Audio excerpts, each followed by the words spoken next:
प्रधानमंत्री नरेंद्र मोदी ने corona virus vaccine के विकास और विनिर्माण में शामिल केंद्रों का दौरा करने के लिए कुल 3 शहरों पुणे, अहमदाबाद और हैदराबाद की यात्रा की।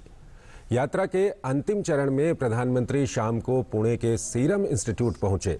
ये संस्थान वैश्विक फार्मा कंपनी एस्ट्राजेनेका और ऑक्सफोर्ड विश्वविद्यालय की भागीदारी में कोविड-19 वैक्सीन विकसित कर रहा है। प्रधानमंत्री का संस्थान के संस्थापक साइरस पूनावाला और मुख्य कार्यकारी अधिकारी अतिर पूनावाला ने स्वागत किया। वैक्सीन संयंत्र में प्रबंधक दल और वैज्ञानिकों के एक समूह ने प्रधानमंत्री को वैक्सीन के विभिन्न चरणों के बारे में अवगत कराया। पीएम मोदी ने वैक्सीन के तैयार होने, उत्पाद और वितरण समेत पूरी स्थिति की विस्तृत समीक्षा की। इससे पहले प्रधानमंत्री ने हैदराबाद का दौरा किया, जहां उन्होंने भारत बायोटेक द्वारा विकसित की जा रही वैक्सीन के बारे में वैज्ञानिकों से जानकारी हासिल की। पीएम ने ट्वीट कर कहा कि हैदराबाद में भारत बायोटेक सुविधा में स्वदेशी कोविड-19 वैक्सीन की तैयारी के बारे में जानकारी दी गई। अब तक के परीक्षणों में हुई प्रगति के लिए वैज्ञानिकों को बधाई दी। उनकी टीम त्वरित प्रगति के लिए आईसीएमआर के साथ मिलकर काम कर रही है। आईसीएमआर के साथ मिलकर भारत बायोटेक को वैक्सीन को विकसित कर रहा है, जिसके परीक्षण के तीसरे चरण की शुरुआत गुरुवार को दिल्ली के अखिल भारतीय आयुर्विज्ञान संस्थान में हुई।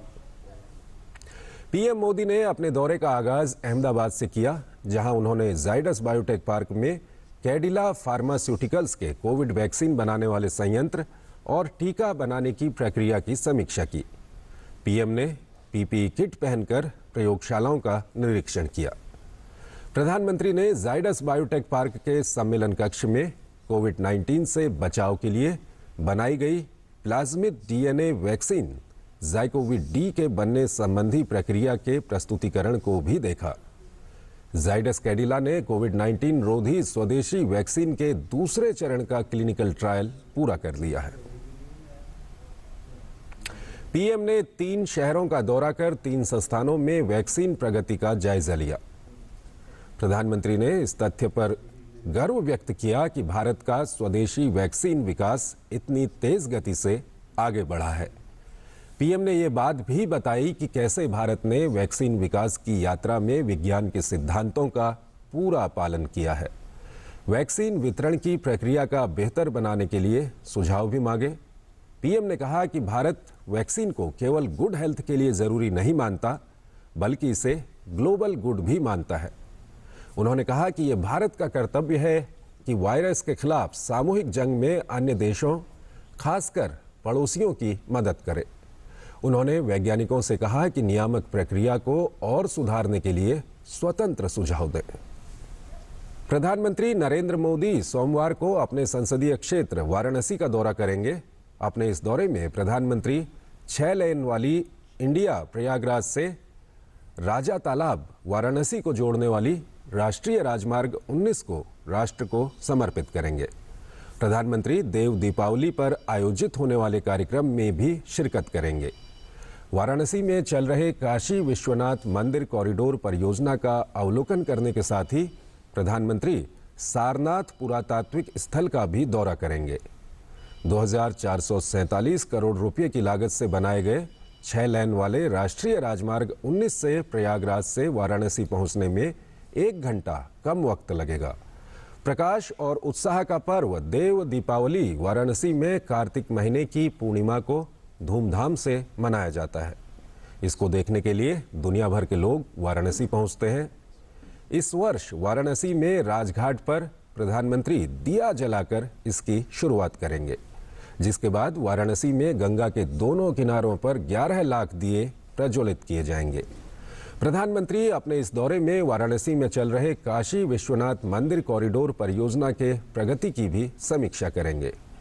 प्रधानमंत्री नरेंद्र मोदी ने पिछले महीने सारनाथ पुरातात्विक स्थल पर लाइट एंड साउंड शो की शुरुआत की थी। अपने इस दौरे में पीएम इस शो को भी देखने जाएंगे। भारत, श्रीलंका और मालदीव के बीच कोलंबो में 4थी राष्ट्रीय सुरक्षा सलाहकार स्तर की समुद्री सुरक्षा सहयोग बैठक हुई। बैठक में क्षेत्र में शांति और सुरक्षा के लिए तमाम चुनौतियों से मिलकर निपटने का फैसला किया गया। साथ ही खुफिया सूचनाओं के आदान प्रदान बढ़ाने पर भी बात हुई। तीनों देशों के बीच आतंकवाद, कट्टरपंथ समेत तमाम अहम मसलों पर सहयोग बढ़ाने पर सहमति बनी। इस सब के बीच राष्ट्रीय सुरक्षा सलाहकार अजीत डोभाल ने कल कोलंबो में श्रीलंका के राष्ट्रपति गोटाबाया राजपक्षे से द्विपक्षीय संबंधों को मजबूत करने पर चर्चा की। इसके अलावा बैठक में राष्ट्रीय सुरक्षा, हिंद महासागर में सुरक्षा, श्रीलंका में नए भारतीय निवेश, चल रहे बुनियादी ढांचों की परियोजनाओं पर काम जारी रखने पर चर्चा हुई। इसके अलावा राष्ट्रीय सुरक्षा सलाहकार अजीत डोभाल ने उम्मीद जताई कि प्रधानमंत्री नरेंद्र मोदी और श्रीलंकाई राष्ट्रपति गोटाबाया राजपक्षे के मजबूत नेतृत्व में दोनों देशों के संबंध कई क्षेत्रों में बढ़ेंगे और ज्यादा मजबूत होंगे। कोविड के खिलाफ देश की जंग जारी है। देश में लगातार केंद्र और राज्य के प्रयासों से हालात बेहतर हो रहे हैं।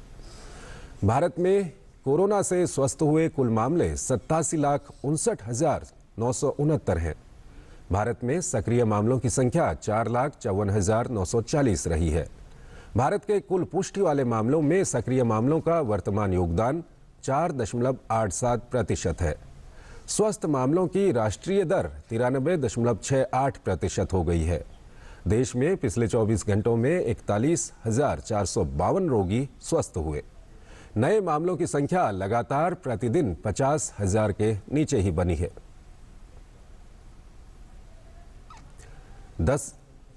अगली खबर की ओर चलते हैं। संयुक्त राष्ट्र ने ईरान के परमाणु वैज्ञानिक की हत्या मामले की निंदा की और इस घटना के बाद पश्चिम एशियाई क्षेत्र में बढ़े तनाव के बाद संयम बरतने की अपील की। कल ईरान के राष्ट्रपति हसन रूहानी ने मोहसिन फखरीजादेह की हत्या के लिए इजराइल को जिम्मेदार ठहराया था।